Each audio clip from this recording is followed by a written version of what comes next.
Keluarga Byron James, turis asal Australia ini menuntut transparansi. Bagaimana tidak, Byron ditemukan meninggal dunia di villa saat berlibur di Badung, Bali pada 26 Mei 2025 lalu. Namun yang membuat keluarga curiga, jenazahnya baru dipulangkan ke Australia pada Juni 2025 dalam kondisi organ tubuh yang tak lengkap. Kondisi ini bahkan baru diketahui saat keluarga akan memakamkan jenazah korban.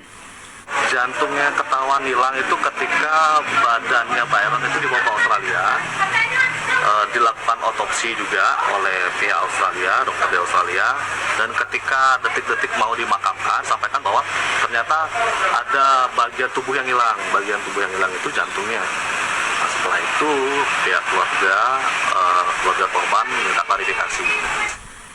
Organ jantung korban yang tertinggal di Bali baru dikirimkan Rumah Sakit Prof. Ngurah setelah pihak keluarga melayangkan surat mempertanyakan kondisi tersebut. Proses pengambilan jantung dan tindakan medis apapun kepada jenazah Byron juga dilakukan tanpa komunikasi atau persetujuan resmi dari pihak keluarga. Rumah sakit bahkan meminta keluarga untuk membayar biaya tambahan sekitar $700 Australia atau sekitar 7,7 juta rupiah untuk mengirimkan organ jantung ke Australia. Namun, pihak RSUP Ngurah membantah jika ada dugaan pencurian atau jual beli organ dalam kasus kematian Byron James dan beralasan otopsi forensik pada 4 Juni lalu dilakukan atas permintaan resmi dari penyidik polisi sektor Kuta Utara. Ya, kalau SOP ini rata-rata mungkin maksimal 1 bulan kita perlu proses untuk mencapai pemeriksaan itu, di mana akurasi dan ketelitian dalam analisis tetap menjadi prioritas utama dalam setiap tahap pemeriksaan forensik. Jadi setelah seluruh pemeriksaan selesai, jantung milik Byron James sudah dikembalikan ke Australia. Repatriasi atau pengembalian jantung yang bersangkutan dilakukan setelah tubuh diterbangkan kembali ke Australia. Keluarga kini tengah menunggu hasil pencocokan DNA organ jantung yang diterima belakangan untuk memastikan bahwa itu adalah jantung milik Byron, sekaligus mempertimbangkan langkah hukum yang akan diambil.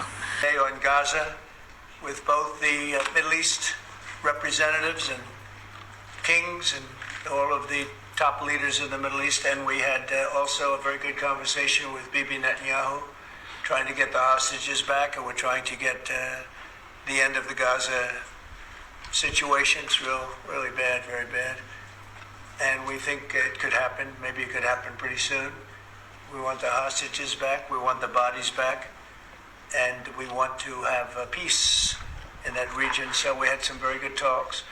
Angin dan ombak cukup besar yang mengakibatkan gelombang laut tinggi. Namun yang kami dapatkan informasi terbaru adalah kurang lebih terdapat 6 kapal yang berada di pelabuhan Porto Palo ini, termasuk kapal Komar. Selain kapal Komar ada kapal Yamen, Asia, Aladdin, Kaiser, dan X1. Dan beberapa kapal lainnya yang mungkin saya belum sebutkan itu berada di pelabuhan Porto Palo ini.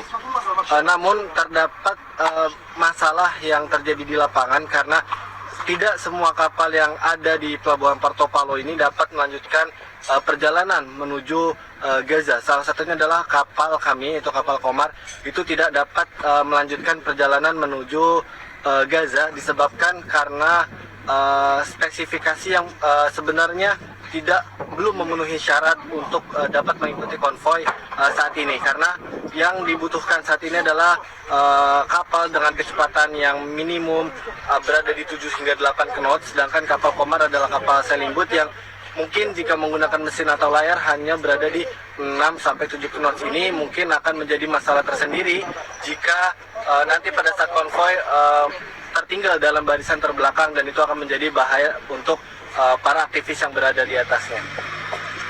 Kemudian disayangkan juga beberapa aktivis yang berada di kapal yang tidak bisa melanjutkan, seperti kapal Kaiser, kapal Aladdin, dan Yaman, kemungkinan tidak akan bisa melanjutkan.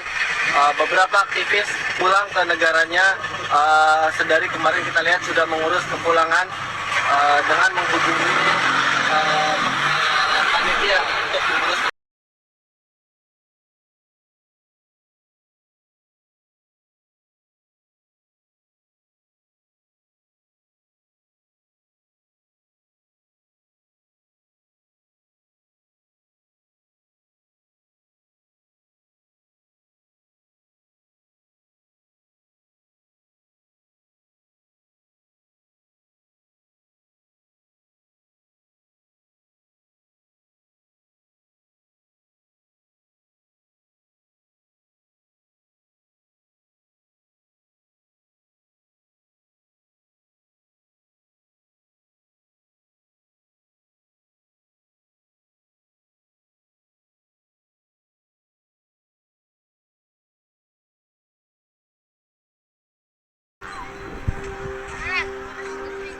Di tengah reruntuhan bangunan yang hancur akibat serangan udara, tenda-tenda darurat kini menjadi tempat tinggal baru bagi ribuan keluarga yang terpaksa mengungsi di kota kelahiran mereka sendiri.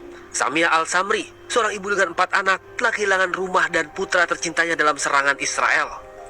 Ia terluka, begitu juga anaknya. Namun ia memilih untuk bertahan di antara tenda-tenda sementara. تهديد اليهود نزحنا ورموا منشورات وقذائف علينا ونزحنا وجينا نصبنا هذا ها نحن نصبين لكن برضو الوضع خوف والله يعني وعندي صغار وبنزح من مكان لمكان انت شايف الناس بتشرد وفيش امان وعندي صغاري هان بخاف عليهم يعني رصاص بالطاير وطلق بالطاير فيش مكان امان بغزة لو بدي اطلع على الجنوب برضو فيش امان. Beberapa meter dari tenda milik Samia, Rami Hayal Al-Omar juga bertahan bersama istri dan 5 anaknya, termasuk bayi yang baru berusia 2 minggu. Mereka tidak punya tempat untuk tujuan lain dan tak ada uang untuk meninggalkan Gaza.